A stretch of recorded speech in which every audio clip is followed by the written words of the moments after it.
Buenos días a todos, hermanos. Cuando veáis este vídeo, pues seguramente esté en León, en las conferencias bíblicas, y doy gracias a Dios por este tiempo que nos permite a mí y a otros hermanos estar allí, poder escuchar conferencias que parten de la suficiencia, de la inerrancia de la Escritura, con esa fidelidad, con ese rigor. El poder compartir con otros pastores, con compañeros, así que es una bendición haber podido hacer este viaje. Para cuando escuchéis esto, estaremos ya para volver, probablemente, y bueno, podéis orar para que todo se dé bien, y mis oraciones también están con vosotros. Es también una alegría el poder, de alguna manera, excepcional de esta forma, pero poder compartir este tiempo de adoración que tenéis ahí y de alguna manera, pues, aunque a distancia, que podamos compartir juntos en la palabra.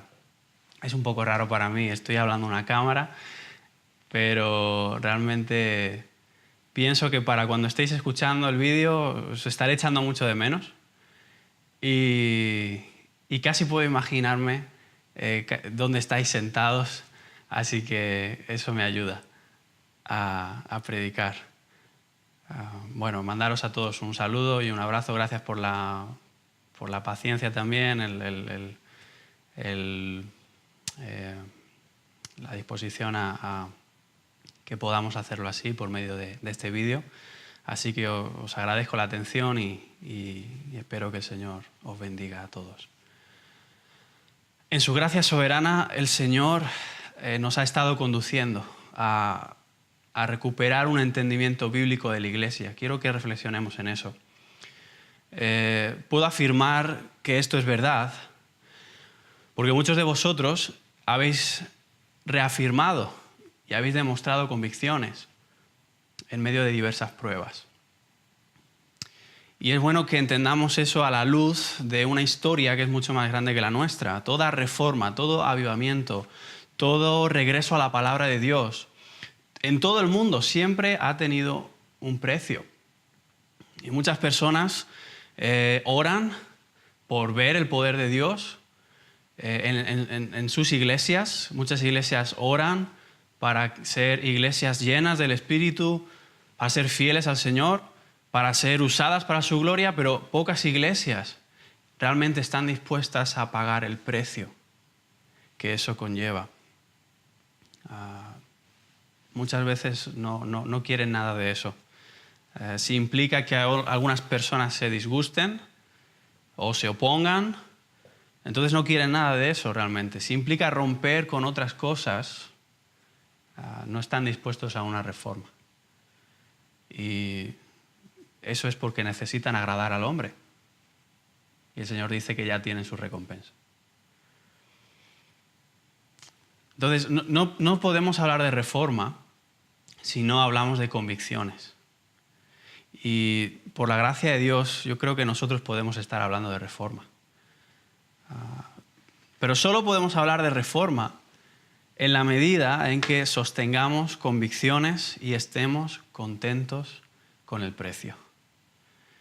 Así que creo que estamos en un momento crítico de habernos definido bien en algunas cosas, de haber dejado atrás algunas cosas, algunos errores, pero con la necesidad de cerrar un capítulo del todo y centrarnos en nuestro llamamiento. Por eso en este día quiero que nos reencontremos con un pasaje muy especial que de alguna manera reafirma todo lo que hemos venido caminando y todo lo que tenemos por delante. Es el pasaje de las Escrituras que os prediqué por primera vez cuando llegué como pastor de la iglesia. Y quiero que prestemos atención a él como si la iglesia comenzara de nuevo hoy. Agradecidos, conscientes de toda la misericordia de Dios, de todo nuestro camino hasta aquí, pero renovando nuestra identidad igual que si fuera el primer día. Continuamente debemos renovar nuestra identidad porque Dios nos ha llamado a un comportamiento digno del Evangelio de Cristo. Y por eso quiero que me acompañéis en vuestras Biblias a Filipenses, capítulo 1, versículo 27 al 30. Filipenses 1, 27 al 30. Ahora mismo no puedo escuchar las páginas, echo de menos ese sonido, pero acompañadme allí. Filipenses 1, 27 al 30. Dice así el apóstol Pablo en la palabra del Señor: solamente que os comportéis como es digno del Evangelio de Cristo, para que, o sea que vaya a veros o que esté ausente, oiga de vosotros que estáis firmes en un mismo espíritu, combatiendo unánimes por la fe del Evangelio, y en nada intimidados por los que se oponen, que para ellos ciertamente es indicio de perdición, mas para vosotros de salvación, y esto de Dios. Porque a vosotros os es concedido, a causa de Cristo, no solo que creáis en Él, sino también que padezcáis por Él, teniendo el mismo conflicto que habéis visto en mí y ahora oís que hay en mí. Vamos a orar juntos en la distancia por entendimiento y obediencia a este pasaje de la palabra de Dios. Señor, te rogamos que nos des tu luz para recibir tu palabra, no como palabra de hombres, no como la mera opinión del apóstol Pablo, sino como la palabra que sale de tu boca, que es para tu iglesia y que es para nosotros en este momento. Bendices, Señor, a tu iglesia y que nos comportemos como es digno del Evangelio de Cristo. En su nombre oramos. Amén. Este pasaje nos habla del comportamiento digno del Evangelio, ese comportamiento al cual estamos llamados como iglesia, eso que debe definir la iglesia. Y lo que vamos a ver en estos versículos 27 al 30 son 4 características del comportamiento digno del Evangelio. 4 características del comportamiento digno del Evangelio para que realmente sea nuestro comportamiento. Realmente así sea conocida la iglesia. Vamos a hablar de la centralidad del comportamiento digno del Evangelio. Vamos a hablar de la evidencia del comportamiento digno del Evangelio. Vamos a hablar de la descripción del comportamiento digno del Evangelio. Y vamos a hablar de la motivación para el comportamiento digno del Evangelio. La centralidad, la evidencia, la descripción y la motivación. Así que vamos a empezar por la centralidad del comportamiento digno del Evangelio. En el versículo 27 dice: solamente que os comportéis como es digno del Evangelio de Cristo. El apóstol dice solamente. Debemos notar el énfasis. Nada puede desplazar este comportamiento. No existe ninguna excepción para este comportamiento. Es absolutamente central para la vida de la iglesia.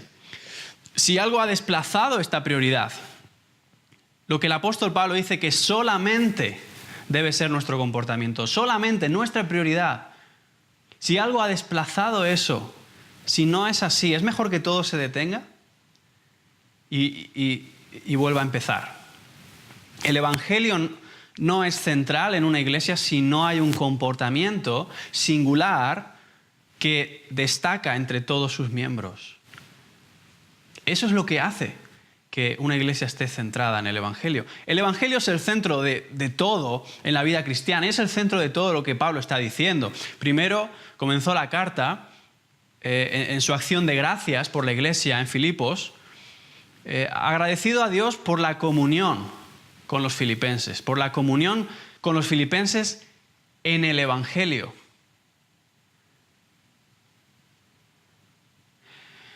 El fundamento de la verdadera comunión es el Evangelio. La iglesia no puede encontrar comunión con aquellos que no confían en el Evangelio.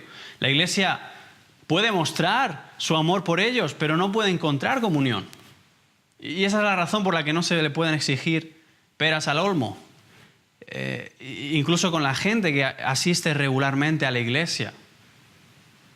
Muchas veces esperamos un comportamiento digno del Evangelio, pero no existe una comunión en el Evangelio, entonces no es posible. A menos que realmente se sostenga el Evangelio, a menos que realmente una persona sostenga el Evangelio a los pies de Cristo, siempre va a acabar chocando con la iglesia. Siempre va a acabar chocando con la iglesia y la iglesia va a chocar con ellos. Nuestra comunión es en el Evangelio. Por la misma razón, también debemos cuidar con quién nos asociamos y qué proyectos o ministerios sostenemos. Allí donde el Evangelio está diluido, allí donde la ambigüedad es bien recibida, no es posible mantener una comunión bíblica, porque la comunión es en el Evangelio. El Evangelio debe ser claro y todo lo que emana del Evangelio debe ser definido. El Evangelio es el fundamento de la comunión. No se encuentra en otra cosa.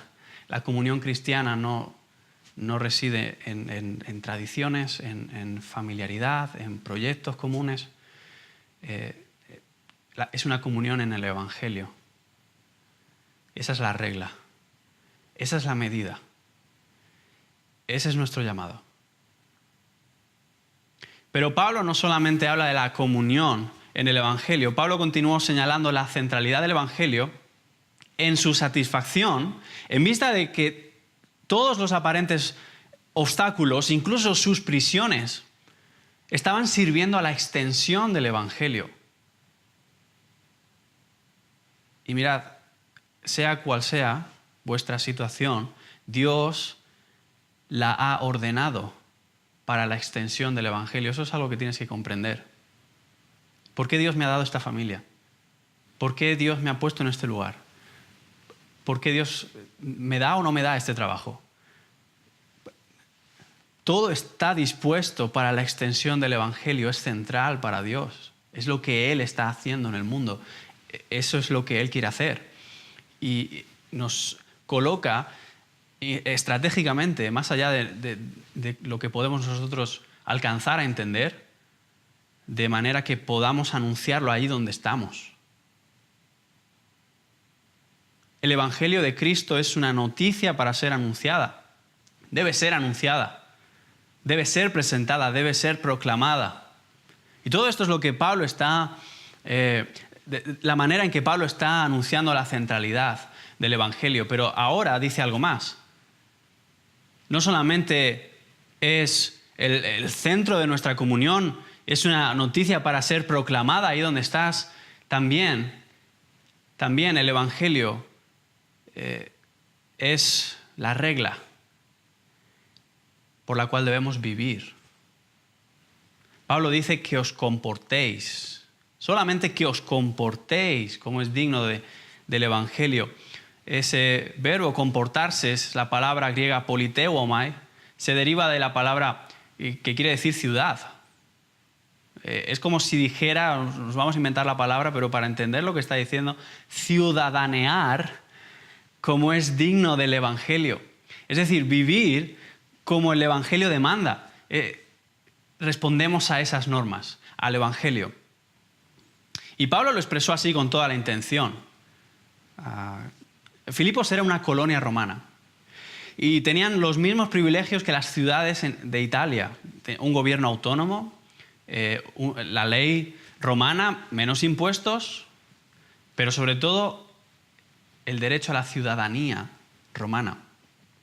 Si eras ciudadano romano, podías disfrutar de derechos especiales. Era una categoría social privilegiada. Y tenías un montón de leyes a tu favor y podías ir por todo el imperio. Allí donde fueras, esas reglas estaban en vigor para ti.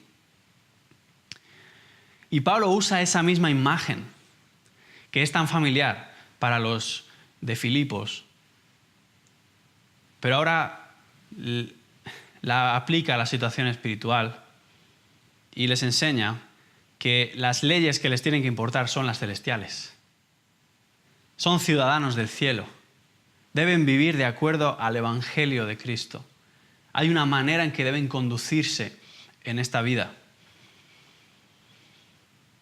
Y esto es tan importante en Filipenses porque si leemos y entendemos lo que estaba sucediendo, es que ellos estaban dejando llevar por las circunstancias.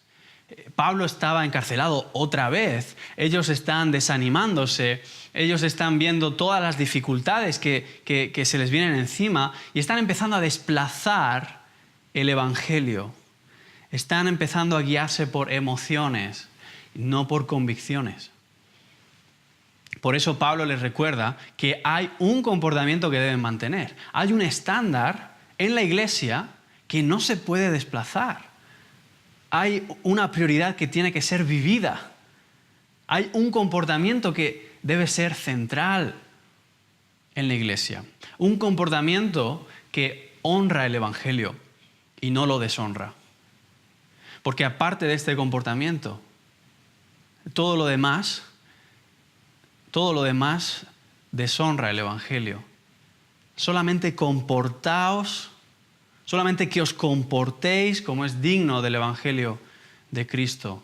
Este es un comportamiento que responde al Evangelio y no esconde el Evangelio. Un comportamiento que reconoce el valor supremo de Cristo y no lo menosprecia. Esta es la manera en que tenemos que vivir. Pero debemos entender cuando Él dice un comportamiento digno del Evangelio de Cristo, no es que nosotros de alguna manera nos hacemos dignos de lo que Cristo hizo por nosotros. Cuando usa la palabra digno, quiere decir acorde, del mismo peso, es la imagen de una balanza. Y a lo que se refiere es que nuestra vida, nuestra manera de conducirnos, nuestro comportamiento tiene que estar en línea con el Evangelio. No está hablando de la perfección que no podemos alcanzar, pero sí de la integridad, sí de la sinceridad, sí de la convicción, sí del empeño, sí de una manera que se puede... Mirad, no nos lo estaría ordenando si fuera imposible. Hay un comportamiento que nos tiene que caracterizar para honrar el Evangelio con él. ¿Y qué es lo que estamos honrando? El Evangelio de Cristo, la buena noticia. Cristo se encarnó, el Hijo de Dios. Él dio su vida hasta la muerte y muerte de cruz. Cargó nuestras maldades, pagó nuestras rebeliones, compró nuestra paz con su sangre. Resucitó para vencer y despojarnos de nuestra condenación. Entonces la pregunta es, ¿la manera en que vives responde a la manera en que Él te salvó? ¿La manera en que vives responde a aquello para lo que Él te salvó? ¿Deseas que su nombre sea reconocido por lo que Él ha logrado por ti? Esa es la clave. Ningún otro estándar es para ti si realmente sostienes el Evangelio. Entonces nada puede desplazar este comportamiento. Si estás en Cristo, tú perteneces a la ciudadanía celestial, tienes una conducta que mantener. Solamente que os comportéis como es digno del Evangelio de Cristo. Entonces la pregunta es, ¿vives por emociones o por convicciones? La centralidad, hemos visto, la centralidad del comportamiento digno del Evangelio, pero vamos a hablar de la evidencia. La evidencia del comportamiento digno del Evangelio. Seguimos más adelante, versículo 27. Dice, para que o sea que vaya a veros o que esté ausente, oiga de vosotros que estáis firmes en un mismo espíritu. Sabemos que hay convicciones que mantener, hay un comportamiento que se nos manda, pero ¿cómo sabemos que lo estamos cumpliendo? ¿Cómo sabemos que estamos comportándonos de manera digna del Evangelio? La evidencia de que lo estamos haciendo es que estamos firmes en un mismo espíritu. Pablo sabrá que los filipenses están comportándose de una manera digna del Evangelio, o de la manera digna del Evangelio, si oye que están firmes en un mismo espíritu. Porque ese es el resultado evidente. Eso es lo que sucede. Cuando se están comportando de esta manera, ese va a ser el resultado. Ese es el fruto. Es la evidencia, es lo que pasa cuando ese es tu comportamiento. Tienes que notar, es lo importante aquí en la gramática, el comportamiento digno del Evangelio se describe después. Se describe después. Pero estar firmes en un mismo espíritu no es la descripción, es el resultado. Por eso tú puedes evaluar tu comportamiento, si es el comportamiento digno del Evangelio,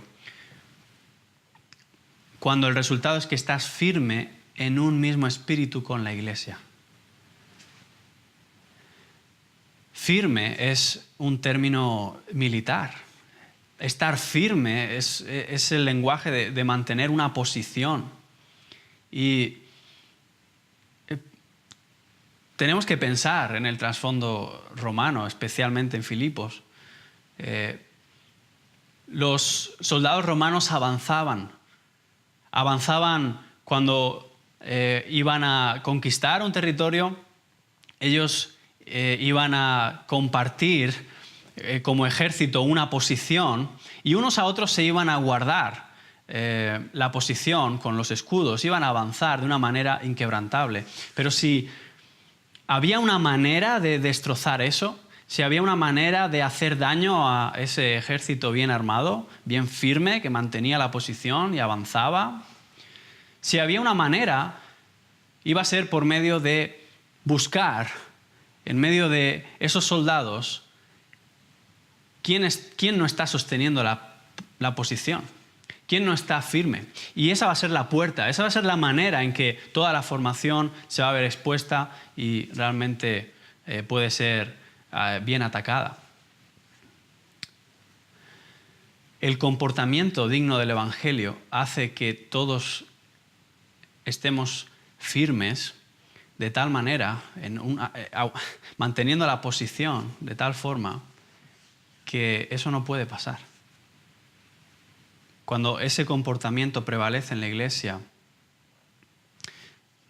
no puede haber lugar a esto. Y mirad, Pablo no tiene ni que estar ahí para verlo. Pablo dice que lo va a saber. ¿Y cómo lo va a saber si no está ahí para ver cómo se están comportando? Lo sabrá por el testimonio que resulta cuando se conducen así, es lo que está diciendo. Para que, o sea que vaya a veros, o que esté ausente, oiga de vosotros. Esto es algo que se va a ver, se va a saber. Cuando una iglesia está centrada en el comportamiento digno del Evangelio, los vecinos lo van a saber. Los familiares lo van a saber. Las personas que nos conozcan lo van a saber. Y lo que resulta increíble es, ¿cómo puede ser que alguien recién llegado a la iglesia tenga razones para decir, esta gente no comparte nada en realidad? Nada realmente importante. Esta gente no parece convencida de nada. No existe esa firmeza en un mismo espíritu. ¿Cómo es posible que esto llegue a ser lo normal en una iglesia?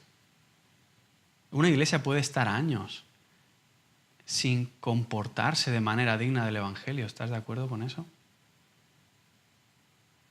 Y esa es la entrada a falsos discípulos. Ese es el hueco que encuentran aquellos que tienen otras motivaciones distintas para ir a la iglesia, para relacionarse con la iglesia, para buscar algo acerca de Dios. Esa es la entrada a falsos discípulos. Llegan a encontrarse a gusto donde de otro modo nunca se quedarían a menos que nacieran de nuevo. Cuando la iglesia se comporta de manera digna del Evangelio, no hay posibilidad para que Satanás pueda malmeter de manera grave. Simplemente no hay lugar para eso. Donde hay una iglesia firme en un mismo espíritu, el que tiene otras motivaciones se siente fuera de lugar, no está a gusto, no hay espacio para cosas contrarias a Cristo, entonces no encuentra su lugar. La evidencia del comportamiento digno del Evangelio es una firmeza incondicional. Una firmeza incondicional. Mirad, no depende de si Pablo está presente o ausente. ¿Has notado eso? Es muy importante. No depende de si Pablo está o no está. No estamos hablando de cualquiera. El apóstol Pablo es este apóstol que está sufriendo tanto, tiene una fe tan fuerte, está haciendo todo para la extensión del Evangelio, está siendo un instrumento de Dios para todas las generaciones por venir. Mirad, podríamos pensar, si Pablo estuviera presente, eso marcaría una diferencia en el ánimo de todos, en la conducta de todos.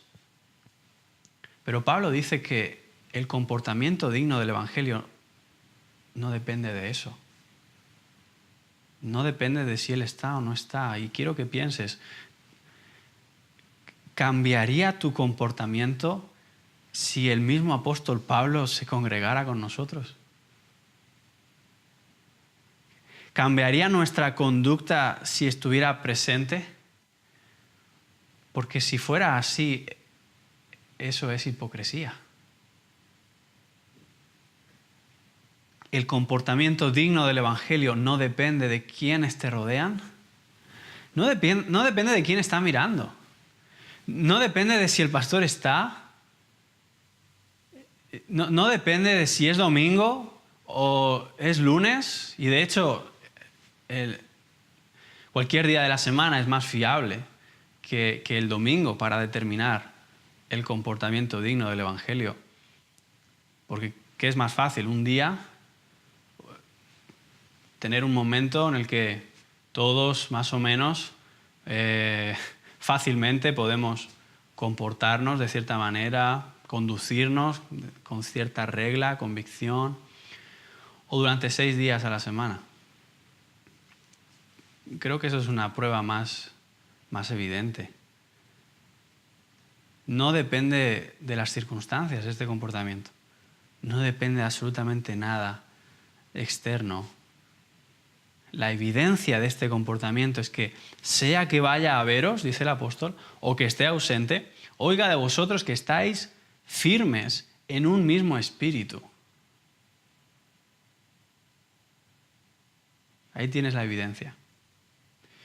Ahí tienes la manera de medir cómo está la iglesia. Hemos visto la centralidad del comportamiento, la evidencia del comportamiento, pero ahora podemos ver la descripción. ¿En qué consiste entonces el comportamiento digno del Evangelio? ¿Cómo nos comportamos de manera digna del Evangelio? Así que vemos la descripción en el final del versículo 27, donde nos dice cómo. Dice, combatiendo unánimes por la fe del Evangelio. Versículo 28, y en nada intimidados por los que se oponen, que para ellos ciertamente es indicio de perdición, mas para vosotros de salvación, y esto de Dios. Así que realmente la descripción del comportamiento digno del Evangelio se divide en solamente 2 cosas. Este comportamiento consiste de 2 cosas. Primero, dice, combatiendo unánimes por la fe del Evangelio.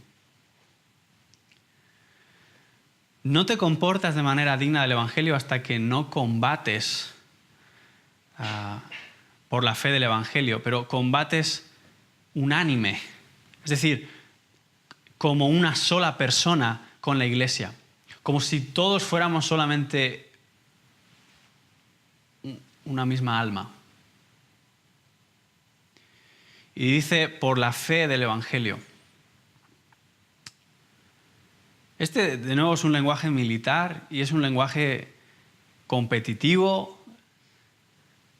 Pablo nos recuerda que no estamos en el mundo para jugar con las cosas sagradas. Somos llamados a luchar en favor de la fe. Somos llamados a defender la fe en un mundo hostil.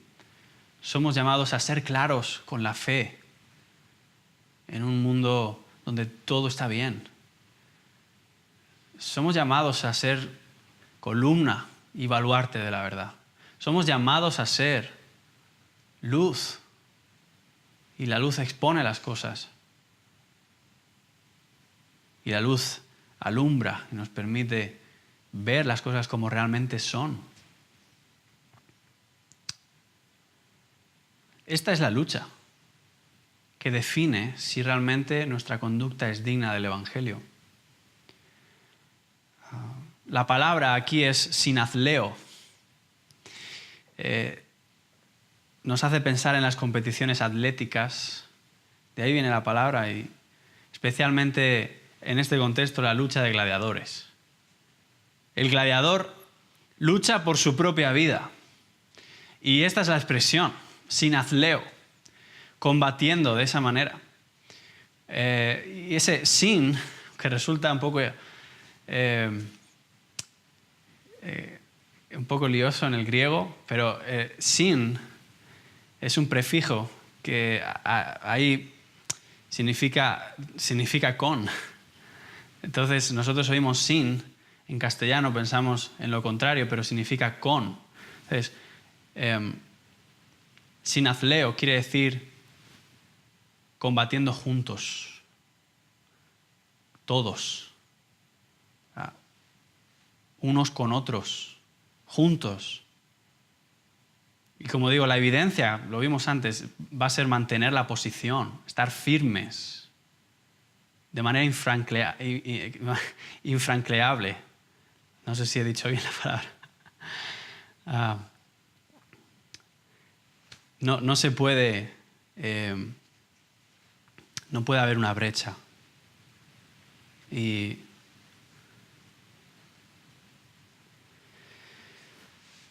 sinazleo es lo que define, combatiendo juntos por la fe del Evangelio. Esto define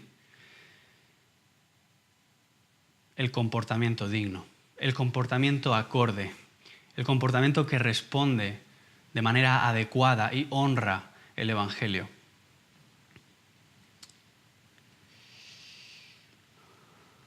Debemos luchar juntos, como iglesia, unánimes, firmes, por la fe del Evangelio. Está refiriéndose a la doctrina apostólica. Las enseñanzas que pertenecen al Evangelio, las enseñanzas que son del Evangelio. En Judas, el versículo 3 dice: me ha sido necesario escribiros exhortándoos que contendáis ardientemente por la fe que ha sido una vez dada a los santos. Se nos ha dado la fe, se nos ha entregado esta sana doctrina, esta doctrina apostólica, esta doctrina confirmada por el Espíritu Santo. Se nos ha entregado la verdad por la cual podemos ser libres. Y esa es la lucha que caracteriza a una iglesia que se conduce de manera digna del Evangelio. Entonces, esa es tu lucha. ¿Estás comprometido con la defensa y el avance de la fe en medio de la hostilidad? Pablo no está invitándonos a ser personas conflictivas. Pero siempre, de una manera u otra, el conflicto va a estar ahí. En aquellos que son hostiles a la fe, que son hostiles a la palabra de Dios. Es inevitable. Y no es que debemos buscar eso, pero debemos hacer nuestra parte y estar contentos con el precio, porque se trata de la palabra de Dios.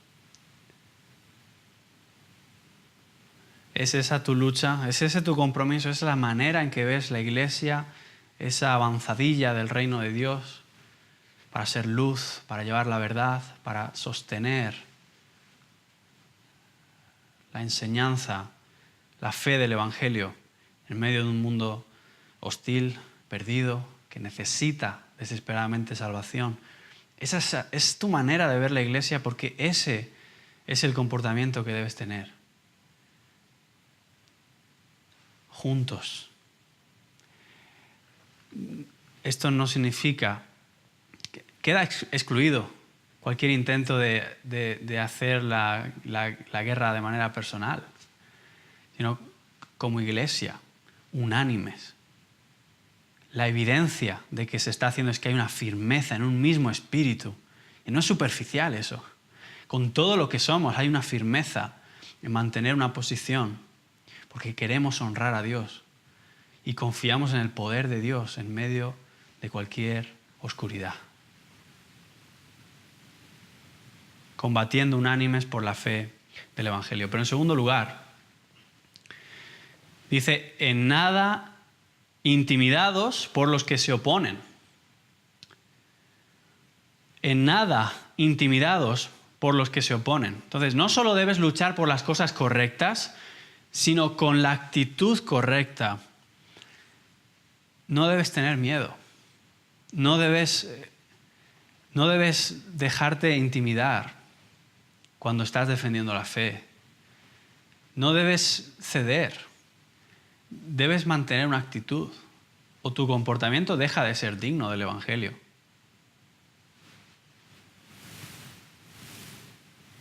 No hay nada que temer en realidad.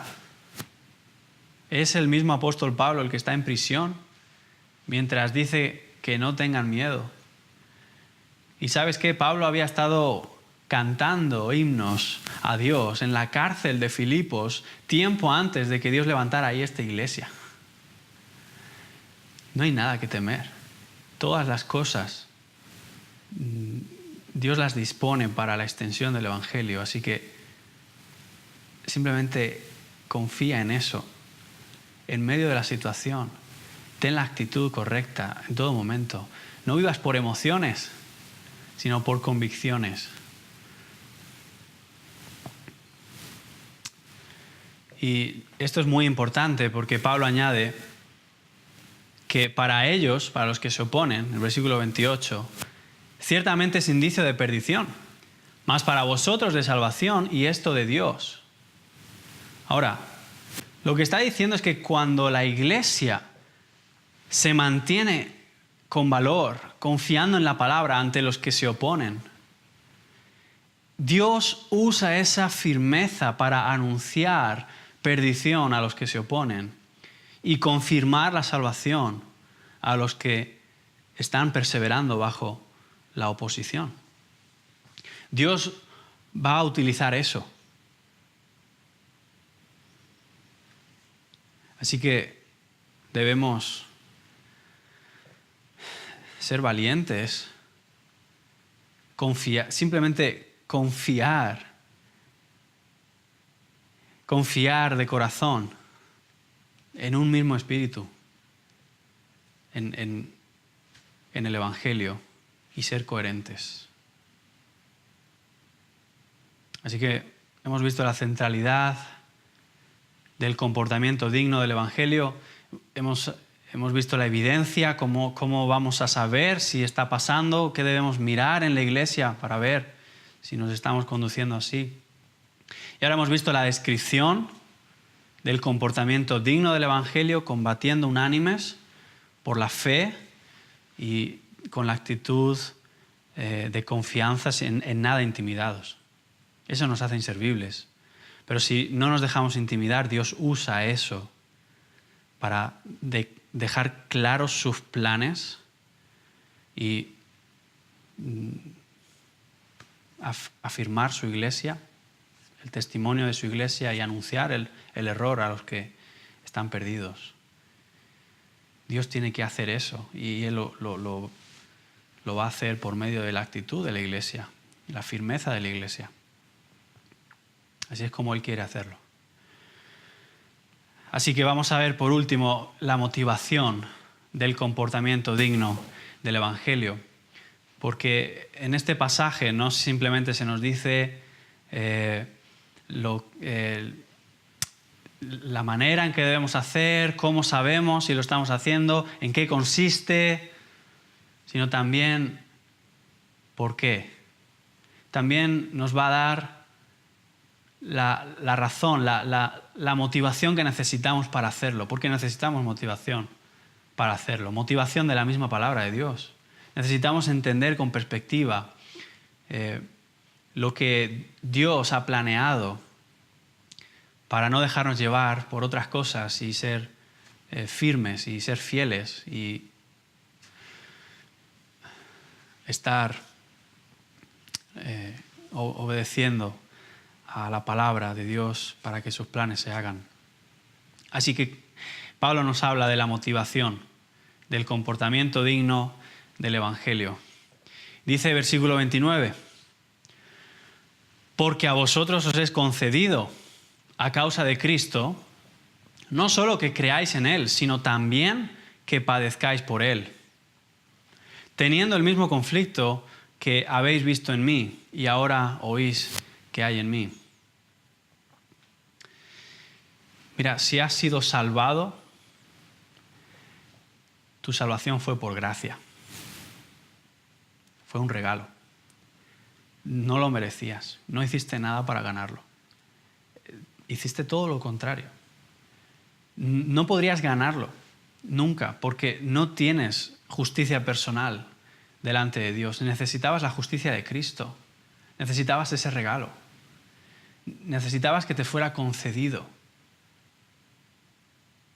Pablo también dice, por gracia sois salvos mediante la fe, y esto no de vosotros, pues es don de Dios, no por obras, para que nadie se jacte. Tu salvación no estaba en tu mano, fue un regalo. No vino de ti, no la ganaste tú. Te fue concedida, aunque ni la buscabas ni la deseabas. Romanos 3, 10 al 11 nos dice, como está escrito, no hay justo ni aun uno, no hay quien entienda, no hay quien busque a Dios. Si la salvación dependiera de ti, jamás la hubieras obtenido. Fue un regalo de principio a fin, una obra soberana por la gracia de Dios, de principio a fin. Ese es el sentido de la palabra gracia. Y mira, solamente cuando entendemos el sentido de esta palabra, cuando entendemos lo que Dios ha hecho en ese punto, de esa manera, en estos términos, solamente entonces nos damos cuenta del enorme privilegio que Dios nos ha dado.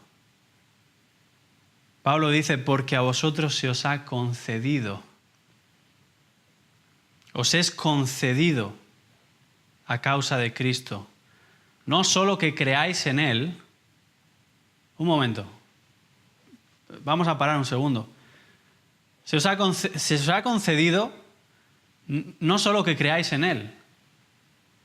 Va a decir algo más, pero esto se nos ha concedido. Esto es voz pasiva. Tú no realizas la acción, tú la recibes. La gracia de Dios consiste en que Él nos concede la fe, Él nos concede el creer en Él. Y si Dios no la concediera, no estaría a nuestro alcance. Esto es lo que tienes que entender. Lo que Dios ha hecho, lo que Dios hace con personas como nosotros. Él nos concede creer en Él. Este es un regalo. Pablo está hablando a los creyentes, a la iglesia en Filipos. Este es un regalo. Si tú crees en Jesús, Tú eres parte de la iglesia, es un regalo que Dios te ha otorgado. Santiago 1:18 dice, Él, Dios, de su voluntad nos hizo nacer por la palabra de verdad. En el Evangelio de Juan, capítulo 1, versículos 12 y 13, dice, mas a todos los que le recibieron, a los que creen en su nombre, les dio potestad de ser hechos hijos de Dios. Pero ahora aclara, los cuales no son engendrados de sangre, ni de voluntad de carne, ni de voluntad de varón, sino de Dios. Creer en Jesús es posible porque Dios nos otorgó gracia. Esa es la palabra, charizomai. Nos otorgó gracia. La salvación es un regalo totalmente inmerecido, un privilegio. Ahora, con esto en mente, no solo se os ha concedido creer en Él, sino también que padezcáis por Él. De la misma manera, sufrir por causa de Cristo es un privilegio. Es un regalo, dice el apóstol. Ahora, ¿cómo puede ser sufrir un regalo? Bueno, es que es sufrir por causa de Cristo.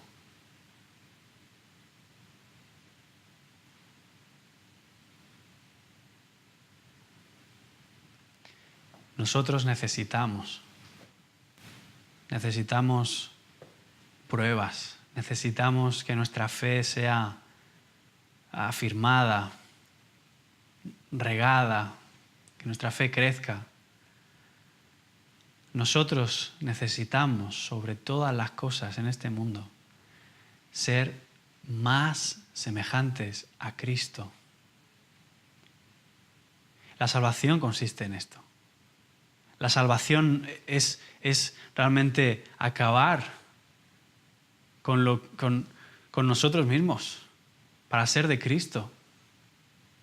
La salvación es librarnos de nuestra condición como pecadores y ser una nueva criatura en Cristo.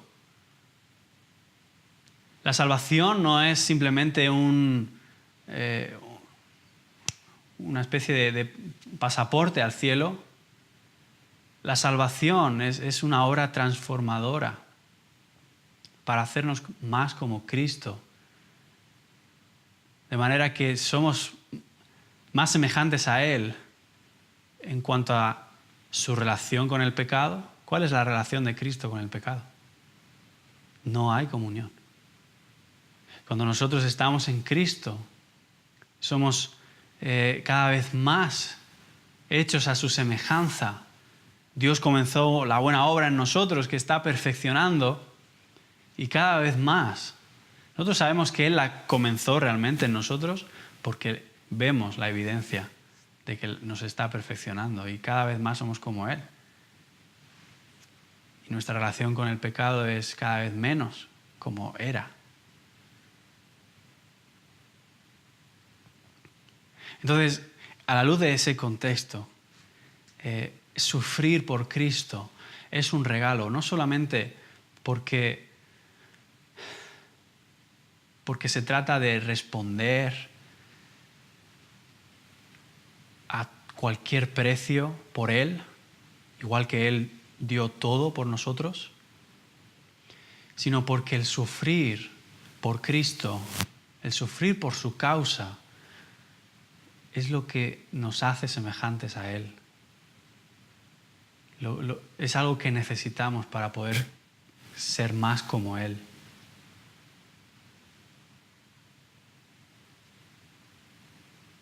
Nosotros tenemos que reconocer delante de las pruebas, la oposición, que todavía no somos como Cristo.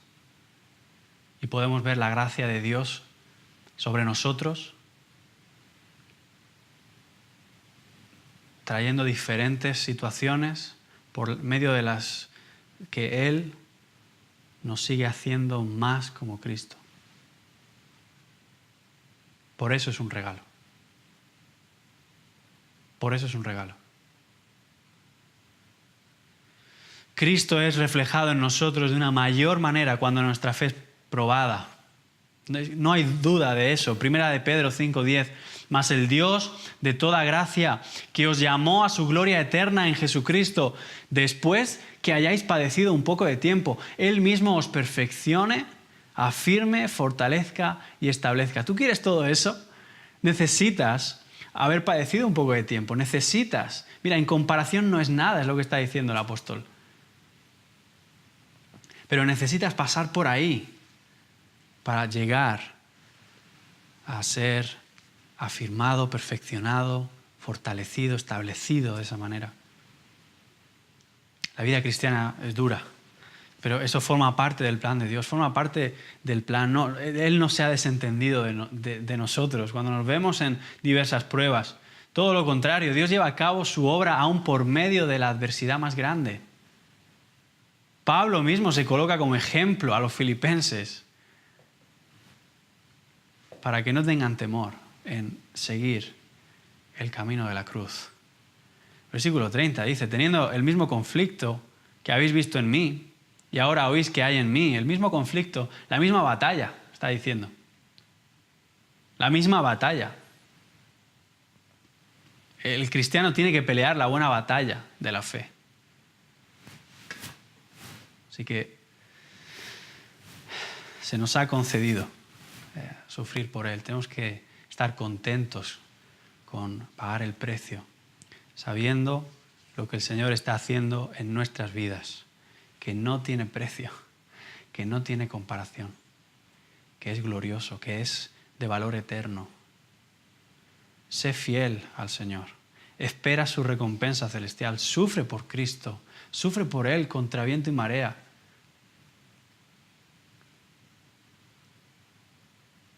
Pablo fue arrestado la primera vez que llegó a Filipos, ahora estaba de nuevo en otro arresto.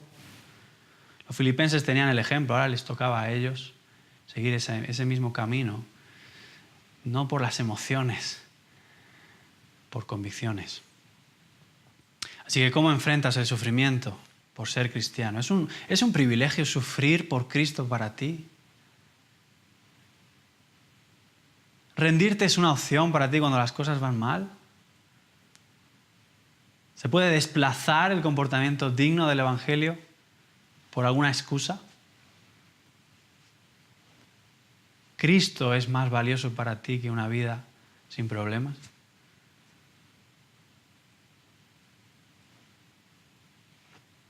Entrad por la puerta estrecha, dice el Señor, porque ancha es la puerta, espacioso el camino que lleva a la perdición, y muchos son los que entran por ella.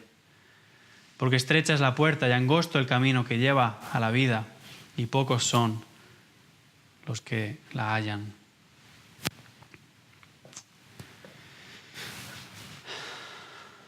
Como decía al principio, es bueno que siempre veamos todas las situaciones de la Iglesia a la luz de la gran historia de la Iglesia.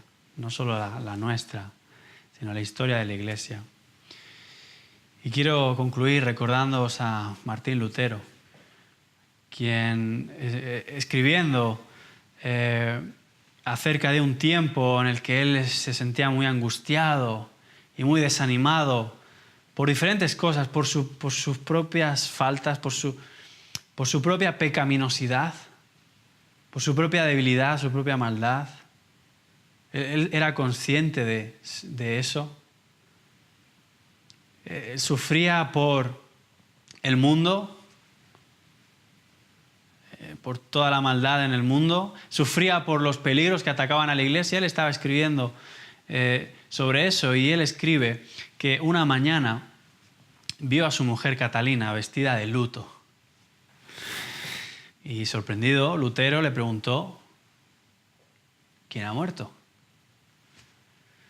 Catalina le dijo, ¿no lo sabes?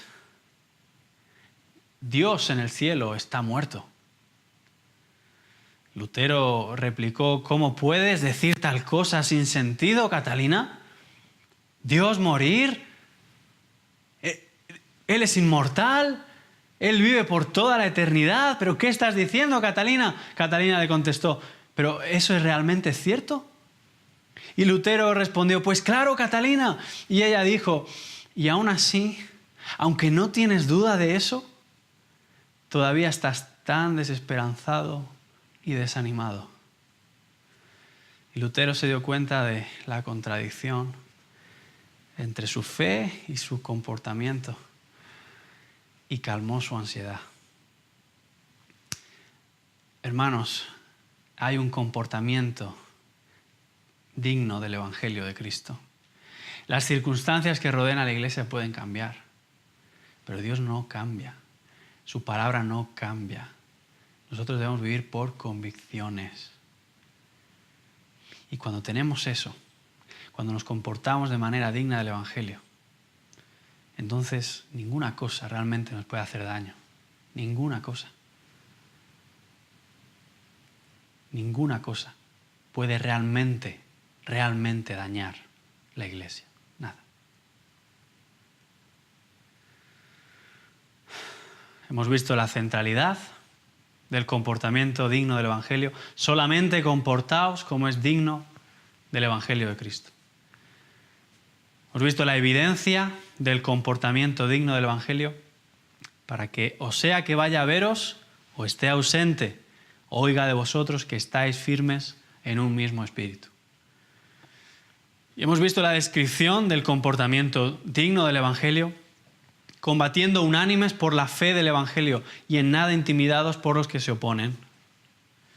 Y hemos visto la motivación para el comportamiento digno del Evangelio, porque a vosotros os es concedido a causa de Cristo, no solo el que creáis en Él, sino también que padezcáis por Él.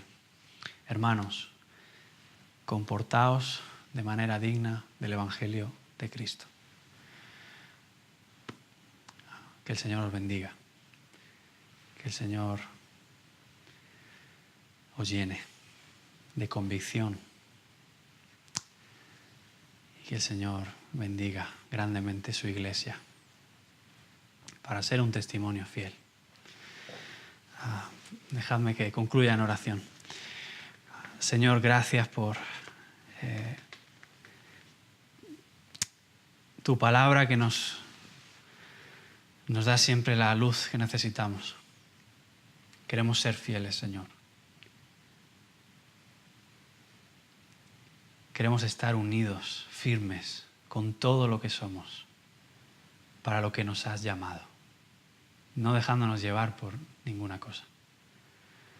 Bendícenos, Señor, como iglesia, que podamos seguir adelante con este llamamiento tan increíble que nos has hecho. En Cristo Jesús te damos gracias. Amén. Amén. Que el Señor os bendiga. Nos vemos pronto. Un saludo.